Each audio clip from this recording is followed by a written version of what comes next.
Good morning all of you. आज हम लोग इंटरनेशनल फाइनेंस मैनेजमेंट के अंदर लेक्चर 38 स्टार्ट करेंगे।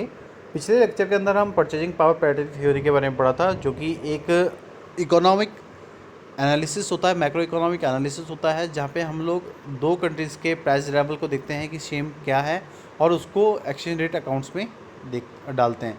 और उसके भी पे हम ये देखते हैं कि जो सेम कंट्रीज़ के अंदर जो प्रोडक्ट्स की जो आइडेंटिकल प्रोडक्ट्स की जो प्राइजेज़ हैं वो सेम है, जो उस कंट्री की एक्सचेंज रेट को या उस कंट्री की करेंसी एक्सचेंज रेट को बताती है।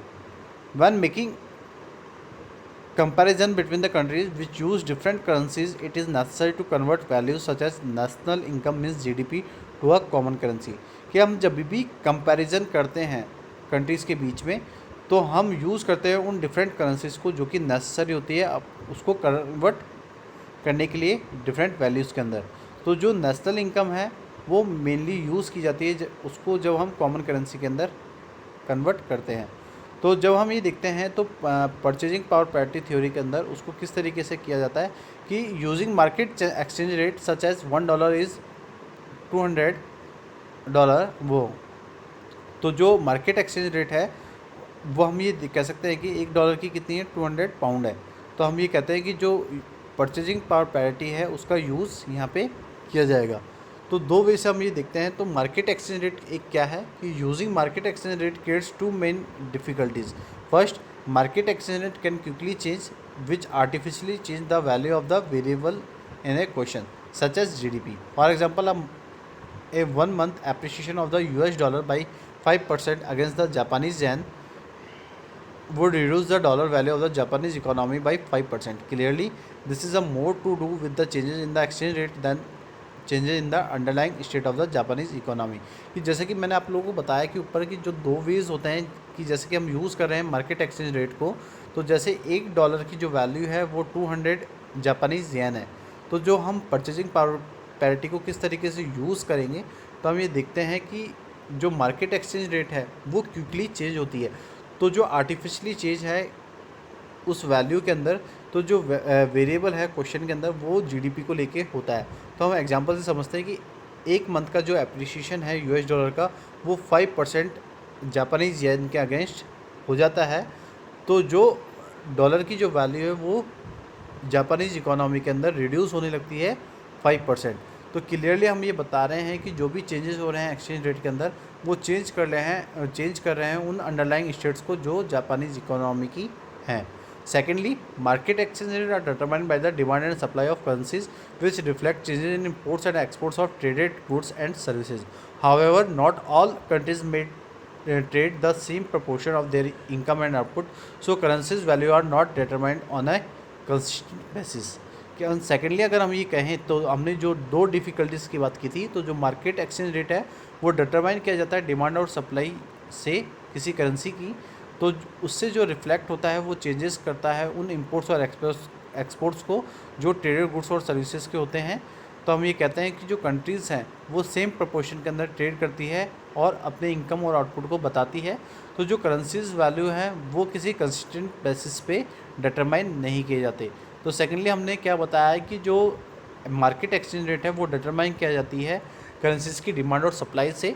तो जो भी चेंजेस हो रहे हैं हमारे इंपोर्ट्स और एक्सपोर्ट्स के अंदर जब हम किसी गुड्स और सर्विसेज को ट्रेड कर रहे हैं, तो नॉट ऑल मतलब कि सभी कंट्रीज़ के अंदर जिसमें भी ट्रेड हो रहा है वो सेम प्रपोर्शन के अंदर इनकम और आउटपुट को बता रहा है। तो जो करेंसी वैल्यू है उसको कंसिस्टेंट बेसिस पे हम डिटरमाइन नहीं करते। उसके बाद मैं परचेजिंग पावर पैरिटी के बारे में और डिटेल में आपको बताता हूँ कि the alternative to using the market exchange rate is to use purchasing power parities means PPP। The purchasing power of a currency refer to the quantity of the currency needed to purchase a given unit of a good or common basket of goods and services. Purchasing power is clearly determined by the relative cost of living and inflation rate in different countries. Purchasing power parity means equalizing the purchasing power of two currencies by taking into account these cost of living and inflation differences. तो हम ये कहते हैं कि जो alternative है हमारे market exchange rate को यूजिंग करने का, उससे हम उसको यूज़ करते हैं परचेजिंग पावर पैरिटी से। तो जो परचेजिंग पावर है किसी करेंसी की वो रेफ़र करती है वो करेंसी की कितनी नीड है उसकी क्वांटिटी में, जो कि हमें परचेज़ करनी है उस यूनिट ऑफ गुड को। तो जो कॉमन बास्केट है गुड्स और सर्विसेज का, उसके अंदर जो परचेजिंग पावर है वो क्लियरली डिटरमाइन करती है उस रिलेटिव कॉस्ट को, जो कि कॉस्ट ऑफ लिविंग और इन्फ्लेशन रेट की होती है डिफरेंट कंट्रीज़ के अंदर। तो जो परचेजिंग पावर पैरिटी है उसका मतलब ये होता है कि जब हम इक्वलाइजिंग करते हैं उन परचेजिंग पावर को जो टू करेंसीज के बीच में होती है और उनको हम अकाउंट में मीन्स एक्सचेंज रेट अकाउंट्स में डालते हैं, जिससे कि हम उसके कॉस्ट ऑफ लिविंग और इन्फ्लेशन डिफरेंसेस को देख सकें। इसको हम एग्जांपल से समझते हैं कि if we convert GDP in Japan to US dollar using market exchange rate, relative purchasing power is not taken into the account and the validity of the comparison is weakened by adjusting rates to take into account local purchasing power differences known as PPP adjusted exchange rate. International comparison are more valid. तो अगर example से हम समझें कि अगर हम convert कर रहे हैं जीडीपी जापान की को यूएस डॉलर के अंदर, तो हम यूज़ करते हैं मार्केट एक्सचेंज रेट को। तो जो रिलेटिव परचेजिंग पावर है उसको अकाउंट में नहीं लिया जाता, तो जो वैलिडिटी है उसको कंपैरिजन करने की वो कमज़ोर होती है। तो हम जिस तरीके से उन रेट्स को एडजस्ट करते हैं तो उनको अकाउंट में लिया जाता है परचेजिंग पावर के डिफरेंसेस को लेके। तो उसको हम कहते हैं कि जो पीपीपी है वो एडजस्ट की जाती है एक्सचेंज रेट के अंदर, तो इंटरनेशनल कंपैरिजन के अंदर ये वैलिड होती है। उसके बाद मैं आपको समझाता हूँ कि बिग मैक इंडेक्स क्या होता है, जो कि पीपीपी के अंदर यूज़ किया जाता है बिग मैक इंडेक्स। तो this index divide by the economics calculate the how many units of a local currency are needed to purchase a Big Mac. Exchange rates can be then be adjusted according to how much local currency is required. तो इस index के अंदर हम ये diverse करते हैं कि ये जो इंडेक्स है बिग मैक इंडेक्स, ये किसी इकोनॉमिस्ट ने बताया था कि जो किस तरीके से हम कैलकुलेट करें उन लोकल करेंसी की यूनिट्स को जिनकी हमें नीड है कि हमें परचेज़ करना है बिग मैक के अंदर। तो जो एक्सचेंज रेट्स हैं उनको एडजस्ट किया जाता है कि कितनी हमें लोकल करेंसीज की रिक्वायरमेंट है उससे। तो जो पीपीपी है और जो मार्केट एक्सचेंज रेट है उनको कंपेयर किया जाता है बिग मैक इंडेक्स के अंदर।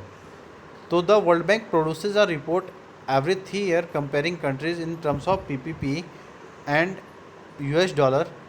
As can be seen when PPP are use the gap between the richer and poorer countries is considerably narrowed.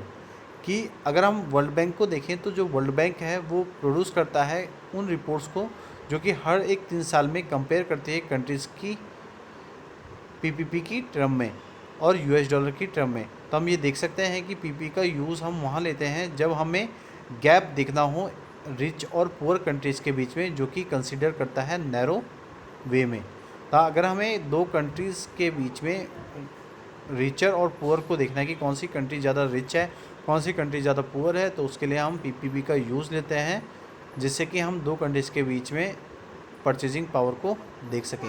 इसके बाद मैंने यहाँ पे आपको एक डायग्राम के थ्रू बताने की कोशिश कर रहा हूँ परचेजिंग पावर पैरिटी को। तो जो परचेजिंग पावर पैरिटी है उसके अंदर हम ये कह सकते हैं कि a theoretical exchange rate that allows how to buy the same amount of goods and services in every country. कि एक थ्योरेटिकल एक्सचेंज रेट है जिसके अंदर हम अलाउ करते हैं कि कैसे हम बाई करें सेम अमाउंट ऑफ गुड्स और सर्विसेज के हर एक कंट्री के अंदर। दूसरी चीज़ क्या है, अगर इसको एग्जांपल समझें कि if you want to live cheap and you can move to any country in the world compare prices of a Big Mac. अगर एग्जांपल समझें कि आपको अगर कम जगह पे मतलब कम रेट में या बहुत सस्ती जगह रहना है तो आप किसी भी कंट्री के अंदर मूव करें वर्ल्ड के अंदर, तो जो भी कंपेयर है उस गुड्स और सर्विसेज का वो बिग मैक के थ्रू कर सकें। उसके बाद क्या बताया जा रहा है, राइट हैंड साइड में हम जो देखें कि जो गवर्नमेंट एजेंसीज़ हैं वो यूज़ करती हैं पीपीपी को जब वो कंपेयर करती हैं कंट्रीज़ के आउटपुट को that use different exchange rate. जब हम यूज़ कर रहे हैं डिफरेंट एक्सचेंज रेट को, तो हम ये कहते हैं कि जो गवर्नमेंट एजेंसीज़ हैं वो पीपीपी का यूज़ तब करती हैं जब उनको कंपेयर करना होता है कंट्रीज़ के आउटपुट को जिसका यूज़ वो डिफरेंट एक्सचेंज रेट के अंदर करती है। तो ये जो लेक्चर था हमारा परचेजिंग पावर पैरिटी थ्योरी से रिलेटेड था, जिसको हमने आगे आज इसी में कंटिन्यू किया था।